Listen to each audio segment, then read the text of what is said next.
Personaje. Soy Ramiro Avendaño. Hoy en Personajes, David Luna, precandidato presidencial. David, bienvenido a Noticentro 1. Ramiro, muchas gracias por esta invitación. Muy feliz de estar acá con ustedes esta noche. David, tú te has caracterizado por tener un lenguaje muy claro, muy cercano, en ser muy preciso en tus ideas. ¿Cuáles son las principales necesidades de los colombianos?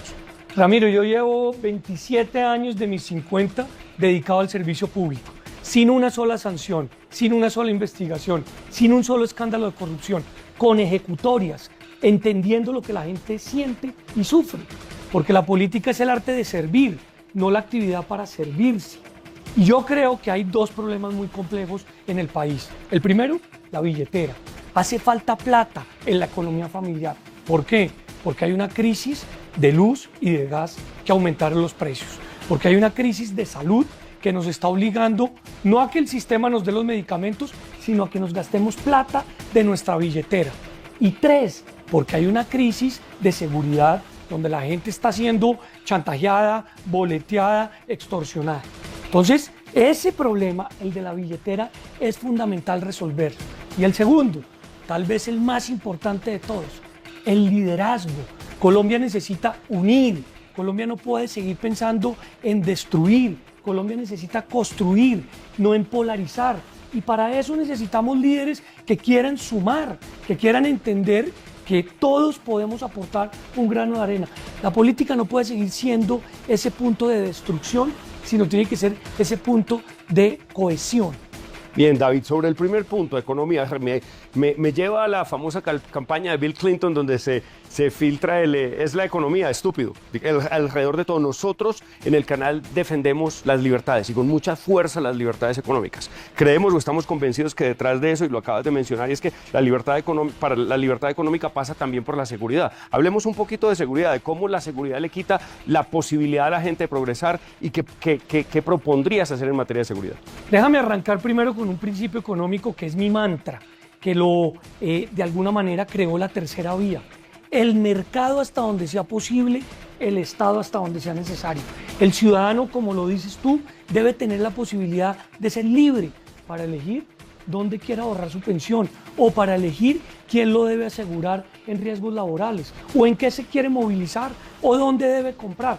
El Estado no puede imponerle al ciudadano qué es lo que debe hacer.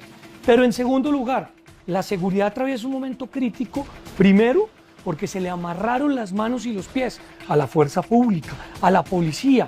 ¿Cómo? Cuando se establecieron esos decretos de cese al fuego sin verificación. Eso hay que revertirlo. Yo soy un hombre de paz, pero la seguridad es lo mínimo para que la ciudadanía pueda tener tranquilidad.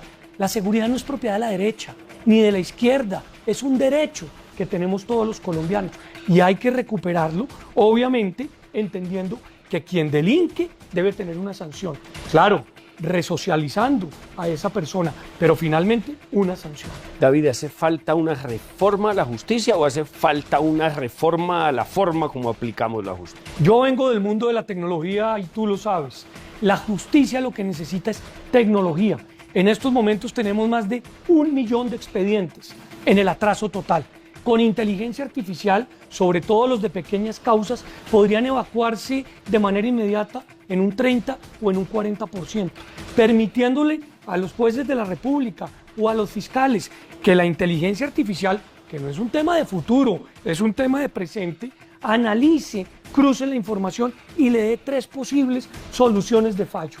Si no hay justicia, no hay tranquilidad, no hay seguridad y este país requiere ejercer la justicia.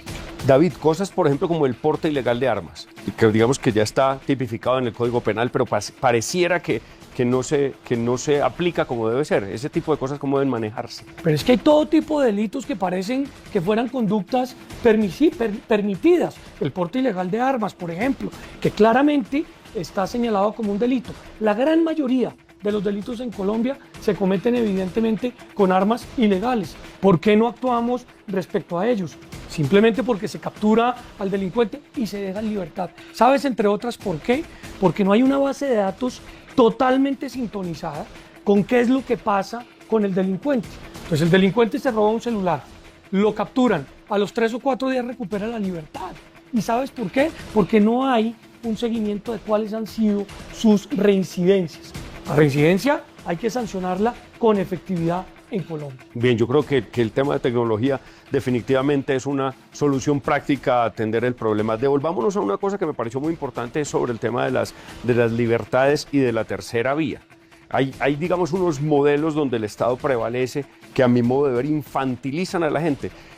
¿Tú crees, David, que los colombianos son personas que necesitan que les digan qué hay que hacer o que somos suficientemente inteligentes para tomar decisiones? Mire, yo creo que no hay que renunciar nunca a la pedagogía, como ustedes no renuncian a profundizar la noticia.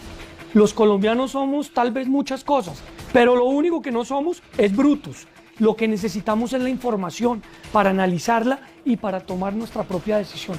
Ese cuento de que hay unas corrientes políticas que simplemente lanzan mensajes y la gente las absorbe y punto, no. Todo ciudadano, todo televidente analiza y toma su propia decisión. Yo por eso lo que quiero señalar hoy es que esas libertades deben atravesar desde la libertad de información, pasando por la libertad de decisión, pasando por la libertad económica, pasando por la libertad de prensa. ¿Qué es la libertad económica? Para que lo entendamos filosóficamente, no es que un presidente cualquiera que sea nos imponga un modelo, es que yo, ciudadano, pueda escoger dónde comprar los tomates que son más baratos, que son de mejor calidad y que me gustan más, sean orgánicos o no, o lo propio con una bicicleta, o lo propio con un carro, o lo propio con una vivienda. A mí no me pueden imponer como ciudadano cómo informarme o no me pueden imponer cómo escoger. Eso es libertad. Y a mí me parece que ese es un punto que va a ser definitivo en esta contienda presidencial. David, ¿cómo conectamos eso con salud? Pues con salud es muy sencillo. Yo como ciudadano quiero escoger cuál es el médico que me atiende, cuál es el mejor medicamento. Hoy nos están restringiendo esa posibilidad por una lucha política, por una lucha ideológica. La salud no tiene partido. O yo les pregunto a ustedes, ¿el actual presidente es quien los atiende cuando ustedes tienen una falla del corazón? ¿O un expresidente es el que los atiende cuando ustedes tienen una falla en el ojo?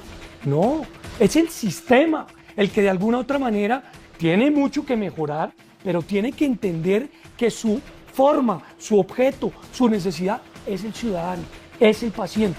Ustedes y nosotros y todos debemos tener derecho a escoger la mejor salud. Si es pública, pues la pública. Si es mixta, pues la mixta. Si es privada, pues la privada. Pero algo más importante es que el sistema de salud no lo financia el gobierno, no lo financia el presidente de turno, lo financiamos tú, yo, todos los empleados, todos los empleadores, que mensualmente hacemos un aporte muy importante que representa la sostenibilidad de la salud.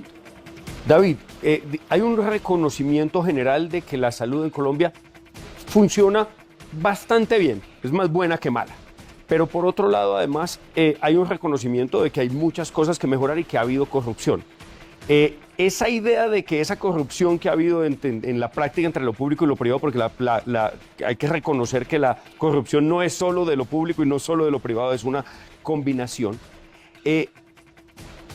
¿Esa corrupción se solucionaría con que se maneje todo desde lo público?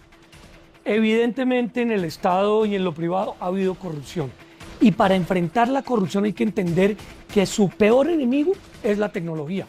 El algoritmo, el computador, no diferencia entre el político corrupto de izquierda o de derecha. Simplemente identifica dónde está la ausencia de ese dinero. Yo ya lo dije, vengo de ese mundo. Hay que meterle tecnología a la lucha contra la corrupción, pero adicionalmente, Ramiro, hay que meterle contundencia.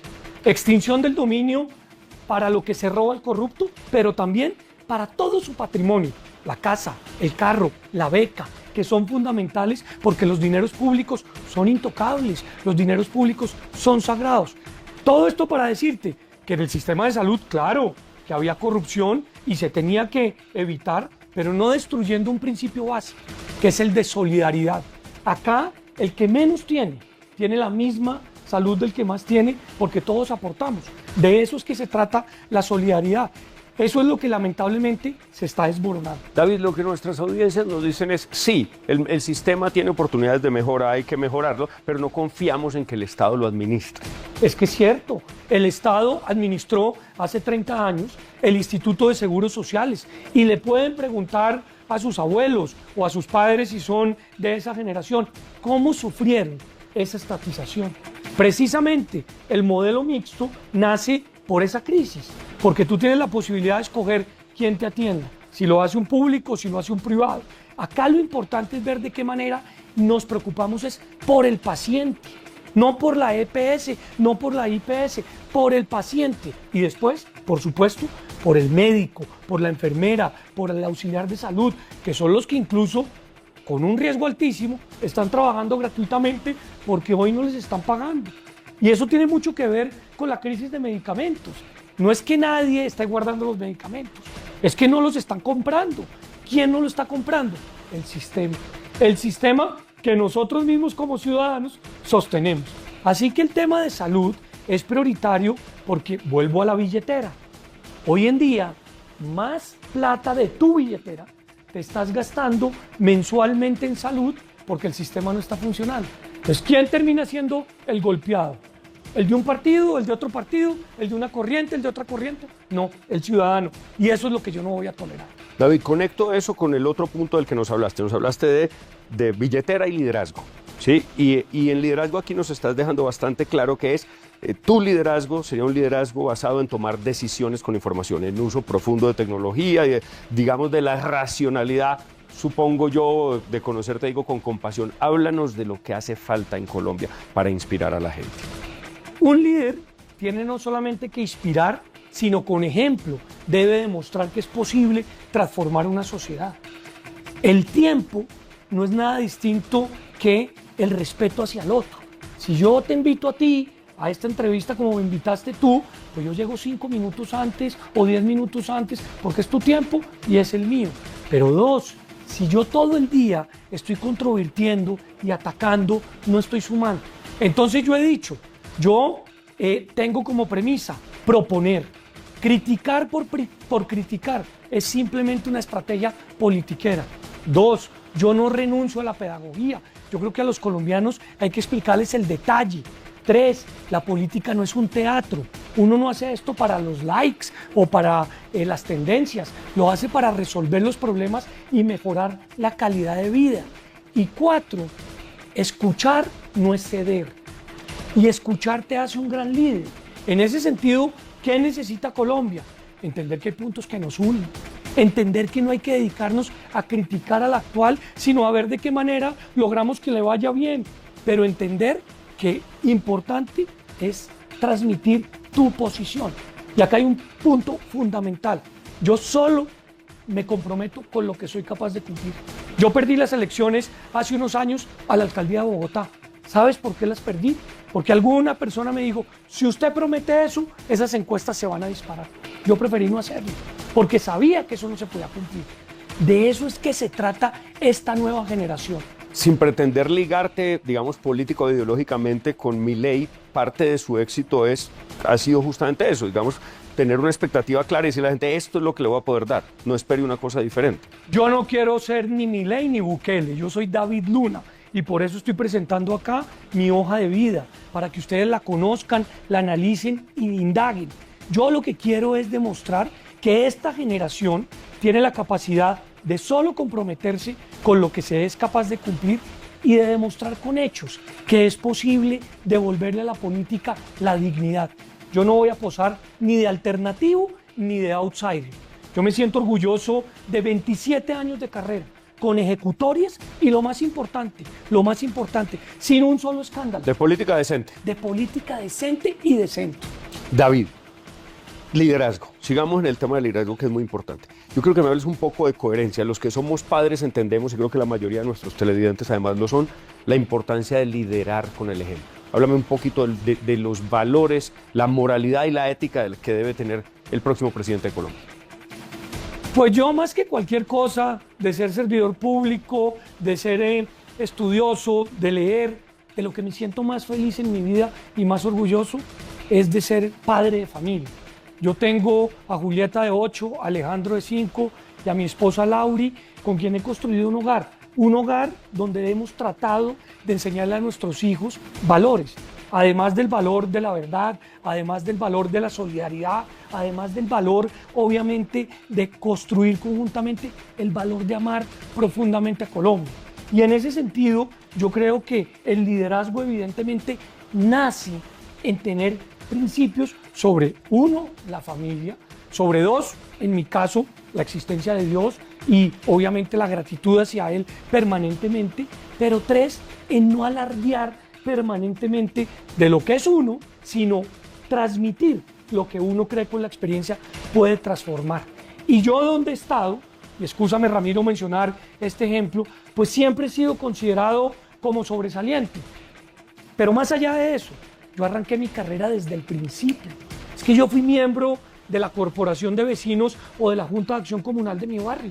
Y escalón tras escalón, como edil, como concejal, como representante, como viceministro, como consejero, como ministro, como senador, he hecho la escalera. Yo no me he brincado ningún escalón. ¿Y sabes por qué? Porque eso es lo que hace al ser humano. Aprendizaje y experiencia. Gracias, David, por estar esta noche en Personajes de Noticentro 1. No, Ramiro, gracias a ti y gracias a ustedes por defender la libertad de prensa. La pregunta del día. ¿Cree usted que a la hora de elegir el próximo presidente de Colombia se debe priorizar la coherencia y los valores personales? ¿Usted qué opina? No, estoy totalmente de acuerdo. Los valores serán fundamentales para un próximo gobierno que una el país, que entienda que Colombia debe, como nación, construirse con todos, no con unos solos. Y obviamente la coherencia para saber qué es lo que hemos hecho, cómo lo hemos hecho y cómo lo queremos hacer. Continuamos con más Noticentro 1. Resultados al sondeo de ayer. Ecopetrol debe mantener la naturaleza de su negocio en materia de exploración de petróleo y gas. Sí, 74,3%. No, 25,7%.